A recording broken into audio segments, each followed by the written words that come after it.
If these are the last toys we get supporting Ghostbusters Afterlife, at least we're going out on a high note. On this episode of Geek Life, we're going to open up and review the Kid Ghostbusters from Hasbro's Ghostbusters Fright Feature toy line.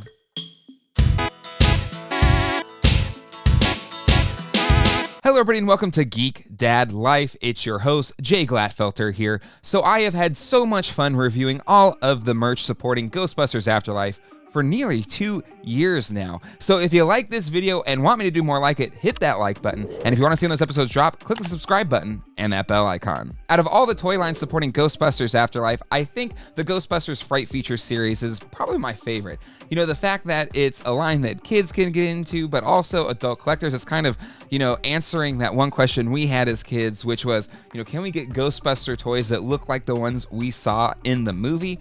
And we got that. The fact that Hasbro kind of brought it and made it in scale with the vintage Kenner toy line was such a smart move, in my opinion, because, it just allows you so much more crossplay with the vintage toys, with the new toys that they're rolling out, and then with the new characters that they added in Ghostbusters Afterlife. It's fantastic that Ghostbusters Afterlife was a success at the box office, because hopefully that means there will be more toys to come for Ghostbusters, whatever the next movie is, from Hasbro. But I do think this may very well be the last Ghostbusters Afterlife toys that we'll see on shelves. Taking a look at the packaging, if you've bought any of the Fright Features figures before, there's nothing new here. You've got the caution tape on the top, the new riveted Ghostbusters logo, the kind of white and blue blueprintish background. I always love the red fin of the Ecto-1 on the bottom of the card, and I love the kind of animated looks to the characters that show up right there. It was really cool when we got the 84 GBs kind of cartoonized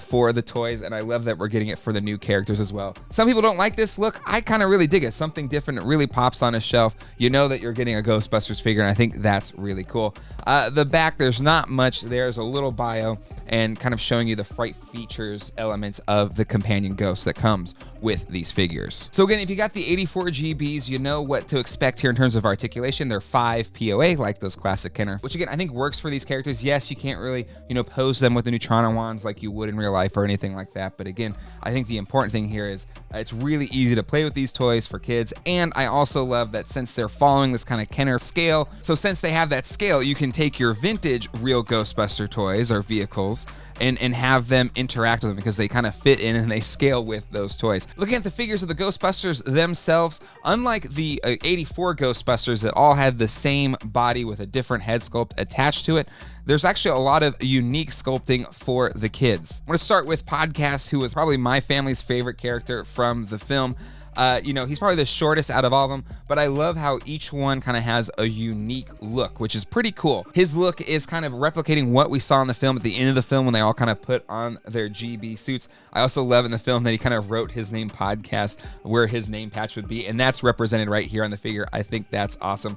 Now, he comes with a proton pack, which he does not use in the film. He is seen primarily wearing the Ecto goggles and controlling the RTV ghost trap.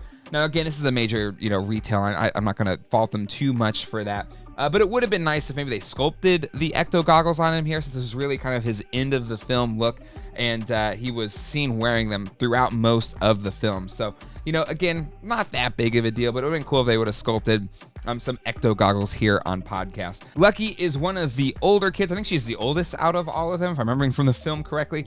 So she is taller than Phoebe and Podcast. She also comes with a proton pack. They all come with proton packs, but she uses one in pretty epic fashion in the film. And, she has a unique belt, and she didn't have a name tag in the film, but she has a unique sculpt through and through.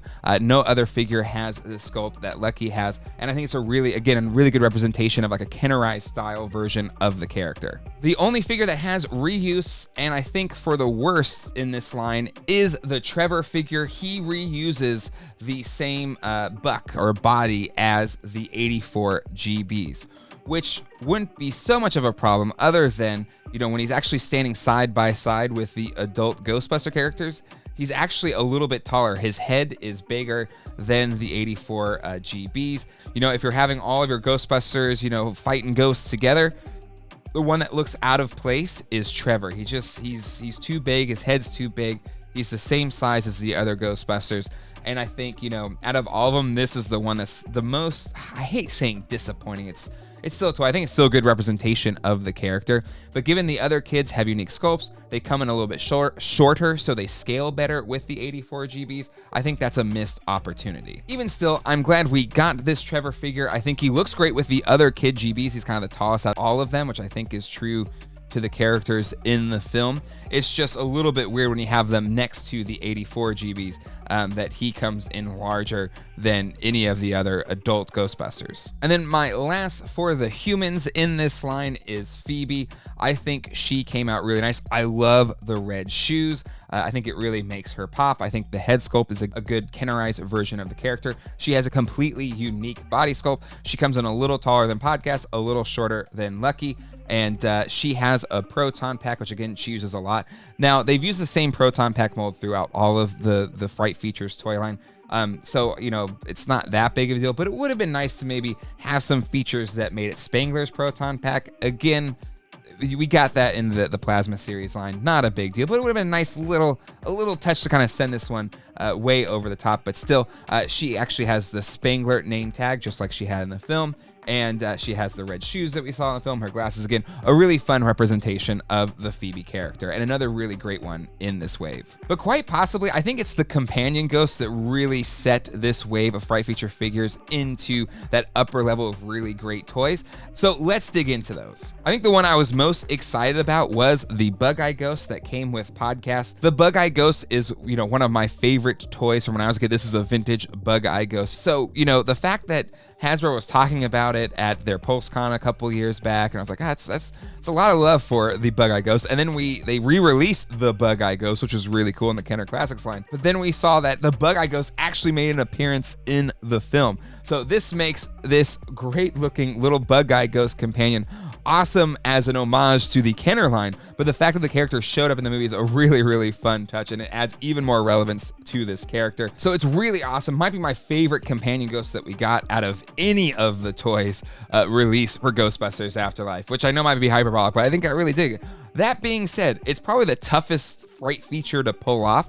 So you have a little button on the back of him, you press that, and it kind of opens up. He kind of splits in half to a very Sully from Monsters, Inc. green, and his eye flips up from his more traditional iris to this kind of more monster iris. So if you press down on the button, his eye will flip around, which I think is really cool. Again, a fun Fright Feature. It's kind of menacing looking at the green skull underneath the Bug-Eye Ghost, which is pretty cool. And I think it's a pretty good representation or a small version of the vintage Bug-Eye Ghost, which I think is pretty neat. So again, the Fright Feature itself looks really cool, but getting it back into normal mode is a bit of a pain in the neck. You got to kind of put his body back together, and then you got to kind of push in his arms and kind of push them back. And even then, it's kind of like you just have to get a feel for it. It's like, I've never cracked a safe, but I would imagine like that. And it's a pain in the neck to get it to kind of lock back in place. There you go.